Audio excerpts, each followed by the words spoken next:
Hi everybody, welcome to the video and welcome back if you've been here before. If not, my name is Ren and I have been a practicing witch for over 20 years. My video today is advice for new witches. I also think that this advice can also be given to people that have started on this path, sort of found their way off it and have come back on. Or for experienced witches who perhaps are feeling a little bit disheartened, unenthusiastic, they've lost their passion. I hope that this video will just give you a boost and bring all those things back to you. The first thing I want to discuss is the term baby witch. Now, a lot of people like this term, they feel it applies to them, they're happy to use this term and they don't mind calling themselves a baby witch, and that is absolutely fine. That is no problem at all. If you're comfortable calling yourself that and it gives you comfort and it makes you feel safe, then by all means call yourself a baby witch.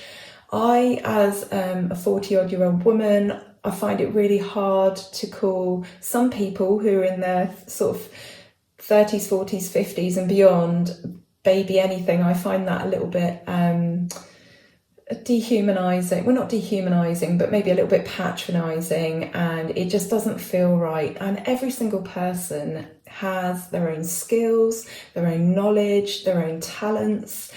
And even if you've not been walking this path for long, I can guarantee that you will have some kind of witchy talent. You may be a great healer. That might be a part of your everyday job. And it just feels a bit sort of debasing to say that you're absolutely at zero, when in fact you've got life experience. So I personally, I'm not keen on the term baby witch, so I'm not going to use it throughout this video. But if you like using it, that's absolutely fine. So my first piece of advice for anybody, but especially new witches, is no comparisons. Do not make comparisons. Comparison is the thief of all joy, and that just goes for being a human generally. When you compare yourself to others, you can feel bad, you can feel frustrated, you can feel less than what you would like to feel. And I think it's absolutely pointless when you are starting out on something to be worrying about other people, looking at what they've achieved, looking at how long they've been doing something, for example, and it can just make you feel really rubbish and put you off because you think, well, I'm never going to get to that point. They've been doing this for 20 odd years, I'm only starting now. Especially when people are older and they're starting at something, they can feel really put off. Don't. Witchcraft is all about self-development, self-betterment, learning, education, growth, and you will have been doing that throughout your life anyway. You will have life experience, you will have skills, you will have talents. It doesn't matter if you've only just decided that this is the path for you or you've just claimed the word witch. It doesn't matter. So no comparisons. That's really important. Just look forward, just look where you're going and concentrate on your journey and your path. And it should be joyful. And I might have been doing this for 20 odd years, but maybe there's going to be something, around the corner that's going to stop me from, continuing. So it's not a race. It isn't a race. And you may well have skills already that I don't have. You've probably got skills from your everyday life that you can apply to witchcraft and magic that I might not have. So comparison is completely pointless. The next piece of advice I give, and these points are not in any particular order, they're just as I've thought of them. The second piece of advice I'd give is discover what your passions are. Decide what your passions are. So if you are particularly interested in plants and you're not particularly interested in, say, crystals, not that I think that crystals are a huge part of witchcraft, but that's a video for another day. Don't trouble yourself with crystals. If you're not interested in them, if they don't call to you, if you don't feel any kind of draw to them and you're absolutely potty about plants, then plants is where you should be concentrating. We can learn so much better when we're passionate about something. We can remember stuff so much more easily when we're passionate about something. And it's not about remembering stuff though. That's what we've got a grimoire for. I'll come on to that later. But just in terms of our enjoyment and our ability to learn is so much better when we've worked out what it is we're really, really interested in. And the only way to discover that is to read and learn, listen. There are some good podcasts out there. There are probably some, well, there's lots of things on YouTube, for example, so you could either watch or listen to those. I haven't been on Spotify, but I imagine there's loads of good things on there as well. So learn as much as you can. If nothing else, it will teach you what your passions are and what they're not. So those two things are very much interlinked. Get involved in community. Now, depending on where you are with your journey, you might not have the confidence just yet to go out and meet people face to face, but the pagan community as a whole is extremely friendly, and at the very, very least, perhaps find some communities online. It's cheap, it's free, it's easy, you don't even have to move your house, but you can start learning from other people. And there are all sorts of pagan people out there, not just witches. There are druids, there are shamans, there are people that combine things. And it's really, really important to get to know like-minded people. It gives one a sense of belonging, a sense of being at home, comfort, safety, and it's just really nice to make new friends. And as you get to know more and more pagan people, you'll get to hear of pagan events and things like that. So I would say get involved in your community, whatever that looks like, and check out your local community as well. There are moots springing up all over the UK. You can find these via the Pagan Federation. A Google search will also help you. Facebook pages and groups are really helpful for finding out this sorts of stuff. And there are lots of events that go on in the community that are quite often free.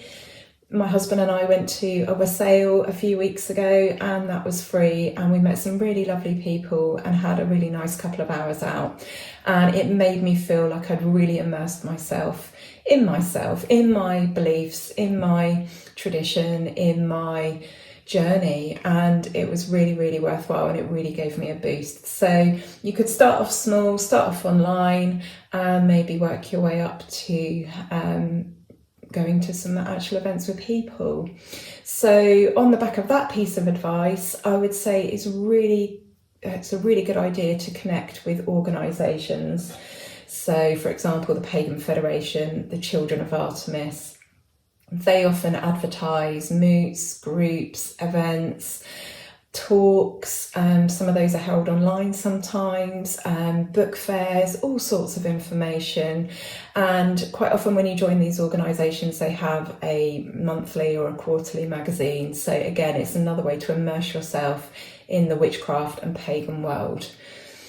Start a grimoire. It doesn't matter what this looks like. It doesn't have to be a posh leather-bound book where you write in beautiful calligraphy. It can be a simple ring binder, and you collect recipes and newspaper cuttings and you scribble stuff down.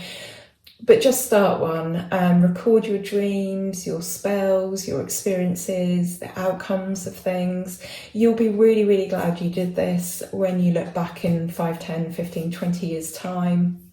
And also, as you grow older, our memories start to fail. Mine already from chronic illness is a complete nightmare. And it really helps to have things written down. I know a lot of people think that amazing witchcraft should be all off the top of the head, and many things will be from the top of the head if you've been doing this for years, but it's not a race and it's not about showing off. And if you've written something down and you are using that during your spells and your workings and you are reading from that, as long as you are reading from the heart, then it doesn't matter. And I always say that, we start things on the astral plane. So if you've planned a spell out and you've imagined it and you've planned it and then you've written that down, you've already started the magical process. So if you are reading some of those words in your spell, for example, out while you're doing them, as long as you're speaking from the heart, you are very much engaging in that magical process, because you've already spent some time imagining it on the astral plane, seeing it in your mind's eye, then you've written it down. So there's lots and lots of layered actions there. So don't be put off needing to use your grimoire. It's a tool for you in your magic, and it's not down to anyone else to say how you use that tool and that you can't use that tool. That takes me on to tools in general. No glitzy tools are needed for magic, and when you are starting out, it can be really, really disheartening to think that you need to spend loads of money. It can be quite intimidating, and then you're worrying about, is this athame good enough? Do I need an athame? Blah, blah, blah. I use very little in the way of tools. For example, I don't use a wand. And when I cast my magic circle, I like to use my finger. I like to direct energy with my finger because it is a part of my body and it's my energy flowing out of it. And I like to, as I'm seeing the blue flame coming out, I feel more connected to my task with my finger. And it's lovely to have all the fancy accoutrements of witchcraft. It's lovely to have a fancy wand with crystals set in it and stuff like that. But it's also helpful to be able to use magic and cast a circle absolutely anywhere. And your finger is attached to your body, and your finger has all that energy and experience of doing this over and over and over again. So actually, you don't need fancy tools. You don't need fancy tools. People can buy you tools. You could, if you see something in particular you like, you can put that on a birthday or Christmas list. There's no rule. The only thing I would say is don't haggle. You pay what somebody is asking for a magical tool. You don't diminish its energy by haggling the price down. Otherwise, you are free to use what you want. And some of the best tools are some of the things foraged in nature. It doesn't have to be about consumerism, and I think that's really, really important.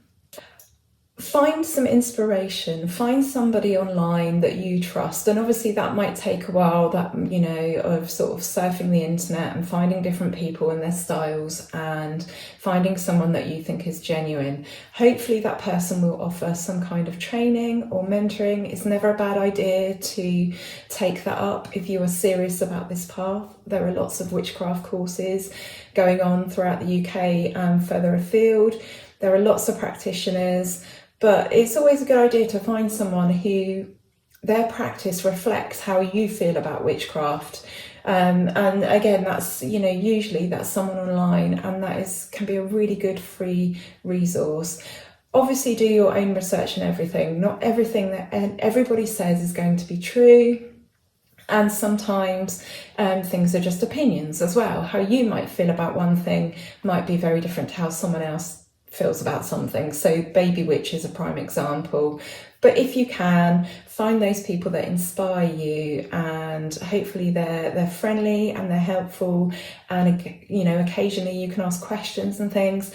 But I will say that this is your individual path. It's up to you to find the answers. So many times I get people sending me messages and they want the answer to something, and actually, one, it's a matter of personal choice a lot of the time. They're asking me this crystal, well, only you can decide. And secondly, quite often the answer is something that they could easily find out themselves with a little bit of work. It could be as simple as a Google search, and that can be really frustrating for people that are trying their best to educate but don't have all the time in the world to be answering a million questions that people could take it upon themselves to ask. Witchcraft, as I said before, is about self-development, self-discovery, learning, education. If you want to be educated, if you want to learn, then it is your responsibility to do that. And it's joyful to find out information for yourself and teach yourself. And this kind of goes on to confidence as well. Have confidence. It's okay to plan your own spells. It's okay to do things. You don't have to have someone like myself give you the nod and say that that's okay.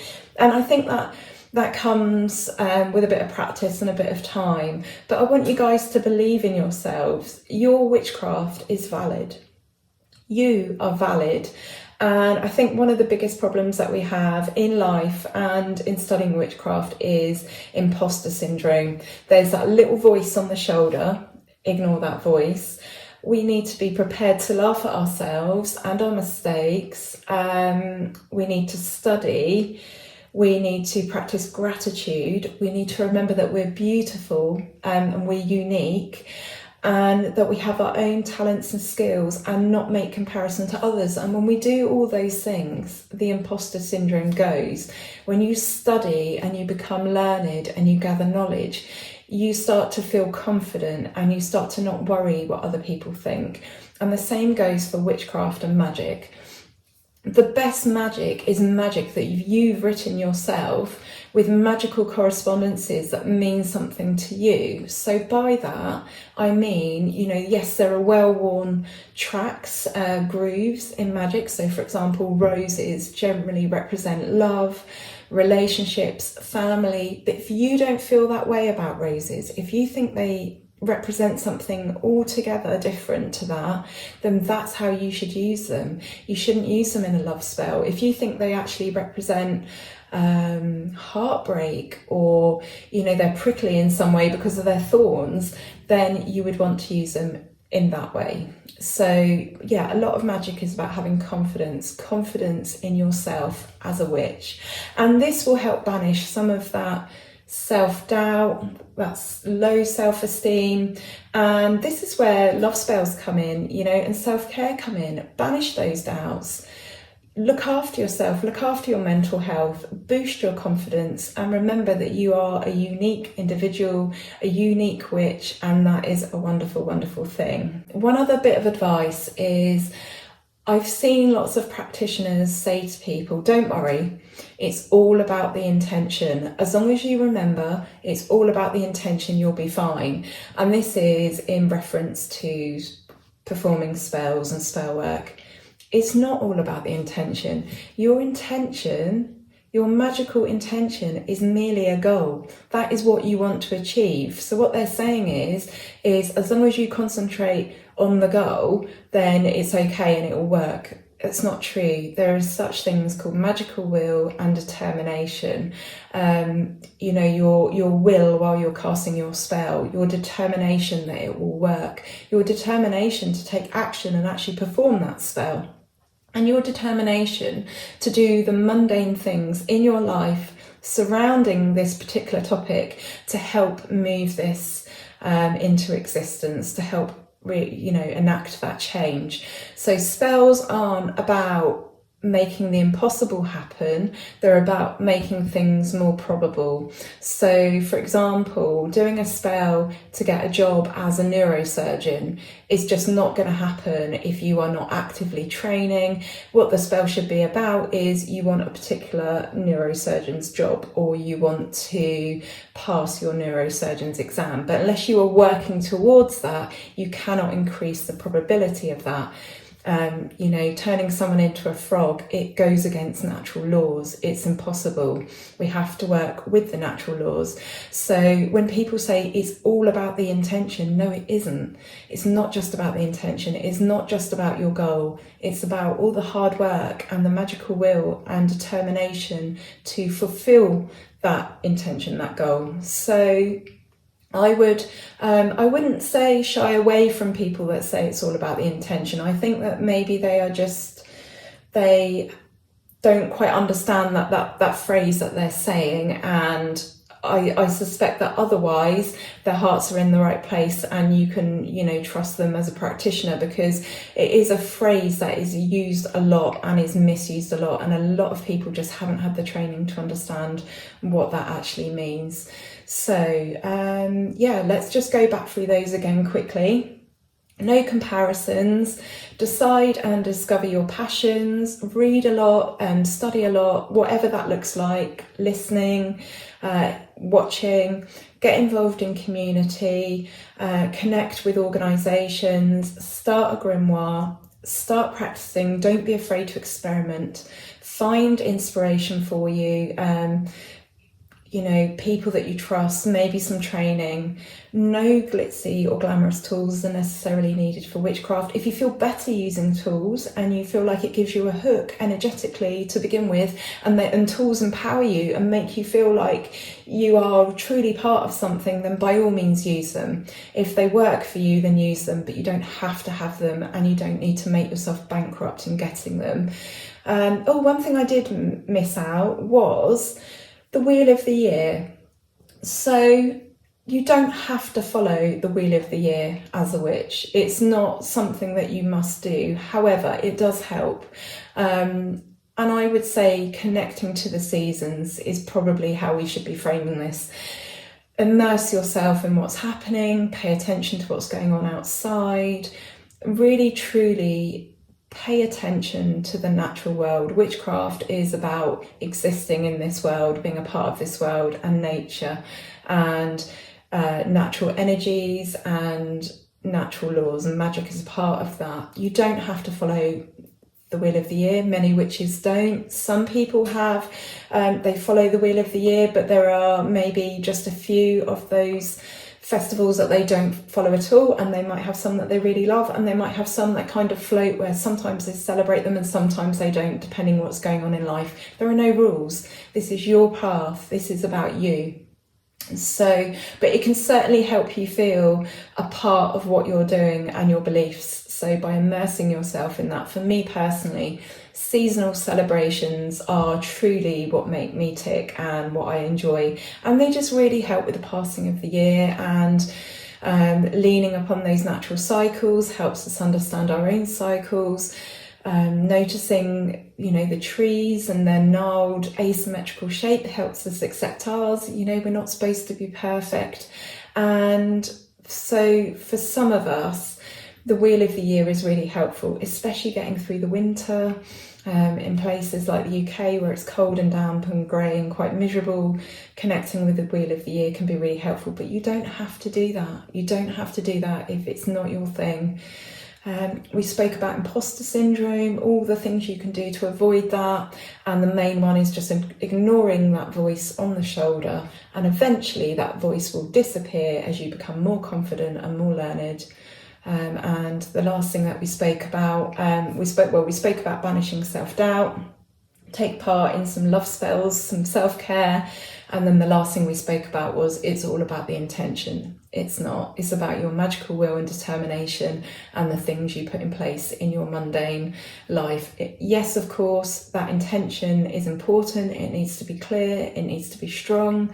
You need to have a very specific goal in mind, but you have to work to achieve it. So there's my advice. I hope you took something helpful from that. If you've got any questions, please don't be afraid to ask. Please come and find me over on Facebook and on Instagram. And if you have enjoyed this video, then please click subscribe. It's really helpful and it helps my video be shown to other people. Okay, I'm wishing you lots of love and blessings for now. Until my next video, take care.